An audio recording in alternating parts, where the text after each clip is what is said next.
नमस्कार दोस्तों, क्राइम खुलासा न्यूज में आपका स्वागत है। क्राइम खुलासा न्यूज के साथ मैं हूं जितेंद्र तिवारी। दोस्तों, आपको बताना चाहता हूं कि मैं जनपद बहराइच के अंतर्गत रिसिया थाना पड़ता है। रिसिया थाना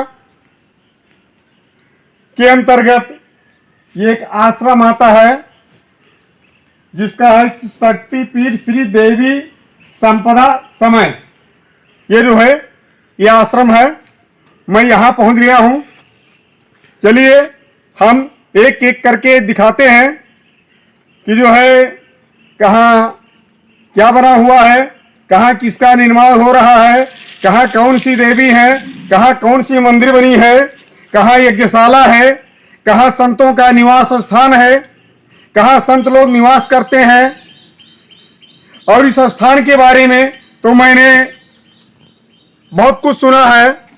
और दोस्तों, हम एक एक करके आपको दिखाएंगे। और अगर कभी समय मिले तो अपने दर्शकों से कहेंगे कि इस आश्रम पे आकर के आप थोड़ा यहाँ आश्रम का दर्शन करें और ये जो है यहाँ का मनोरंजन लें। दोस्तों, ये एक जंगल है। जंगल की भांति थोड़ा कैमरामैन से कहेंगे दिखा दो। ये जंगल है, ये जंगल है। जंगल में मंगल हो रहा है, जंगल में मंगल हो रहा है।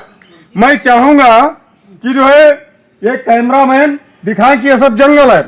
अब हम सबसे पहले चलेंगे, ये दिखाएंगे कि कहाँ यज्ञशाला है। चलिए यज्ञशाला दिखाते हैं कि कहाँ यज्ञशाला है, कहाँ संत महात्मा हवन करते हैं, पूजन करते हैं, कहाँ यज्ञ होती है।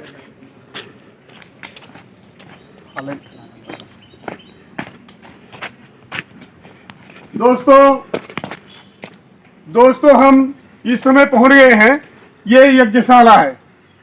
यहाँ यज्ञ होती है, संत महात्माओं द्वारा यहाँ हवन किया जाता है। ये सब भक्तजन हैं जो यहाँ आए हैं दर्शन करने के लिए। और चलिए मैं दिखाता हूँ। ये एक मंदिर छोटी सी बनी है। ये देखो, ये काली माता की मंदिर है। ये काली माता की मंदिर है। और चलिए मैं आपको दिखा रहा हूं। और देखिए, ये सब देवी देवताओं का स्थान है। ये सब देवी देवताओं का स्थान है।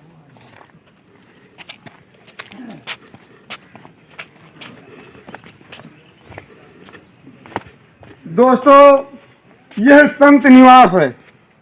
यह निर्माणाधीन है, निर्माण हो रहा है, लेकिन वर्तमान में निर्माण नहीं हुआ, इसलिए अधूरा पड़ा है। और चलिए जो है यह भी एक मंदिर है, इसको मैं आपको दिखाता हूं। और चलिए आगे मंदिर दिखाता हूं।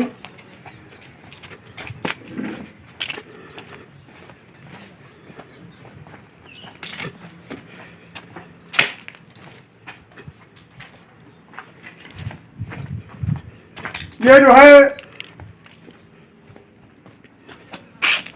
हनुमान जी महाराज ये मंदिर है।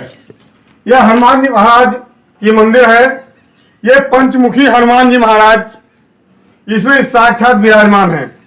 और चलिए आपको दिखाता हूं। यह भी एक हवन कुंड है। यह भी एक हवन कुंड है। और देखिए,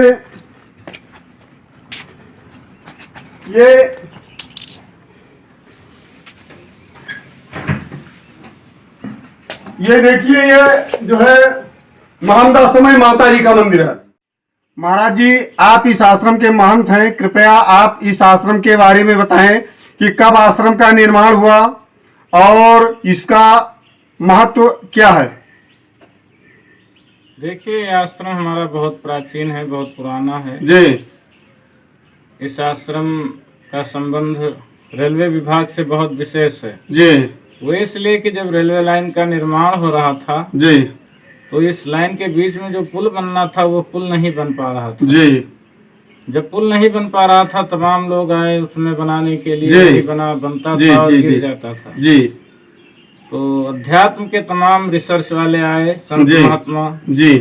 उन्होंने जब उस पर रिसर्च किया तो पता चला कि माँ भगवती का यहाँ स्थान है। जी माँ भगवती प्रकट हुई जी और उसने कहा मेरा स्थान बनवा दो, तुम्हारा लाइन बन जाएगा, जी। पुल बन जाएगा। जी तो रेलवे वालों ने करीब 1856 में इस स्थान का छोटा सा रूप में निर्माण जी किया। स्थान का निर्माण हो गया। माँ भगवती 7 बहनें हैं, 7 सर्प के रूप में यहाँ रहती थी जी और दर्शन देती थी। जी बहुत ही अलौकिक दृश्य था। जी नदी के सरयू नदी के उत्तर तट पर विराजमान, जी सिद्धि को प्रदान करने वाला यह आश्रम जी तमाम संतों का निवास स्थान रह चुका जी है।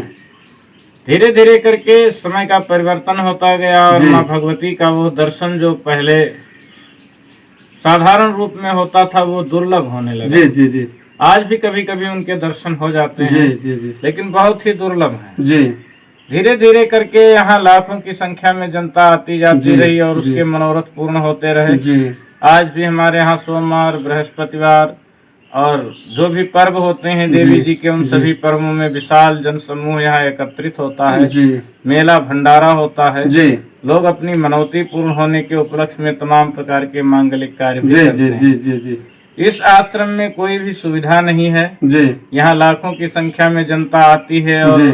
मार्ग न होने के कारण, लाइट न होने के कारण, जी जल की व्यवस्था न होने के कारण, जी सुंदरीकरण और निवास न होने के कारण उनको तमाम कठिनाइयों का सामना करना पड़ता है। जी गर्मियों में रास्ता धूल से भरा होता है जी और जाड़े और सर्दियों में कच्चा मार्ग है वो कीचड़ से भरा रहता है। जी इस कारण मैं अपील करता हूं कि कम से कम इस मार्ग में आने वाले लाखों श्रद्धालुओं की सेवा में एक रास्ता और लाइट की व्यवस्था सरकार करवा दे। जी ज्यादा कुछ न करे, लेकिन कम से कम अंधकार में आश्रम डूबा हुआ, जी मार्ग विहीन है। जी ऐसी स्थिति में आश्रम और धर्म की मर्यादा नष्ट होती है। जी जी उस मर्यादा और उसकी गरिमा को रखने के लिए मैं सरकार से अपील करूंगा कि इस कार्य को अवश्य देखें। जी हम जो है अभी तो महाराज जी ने इस आश्रम के बारे में बताया, आश्रम की समस्याओं के बारे में बताया।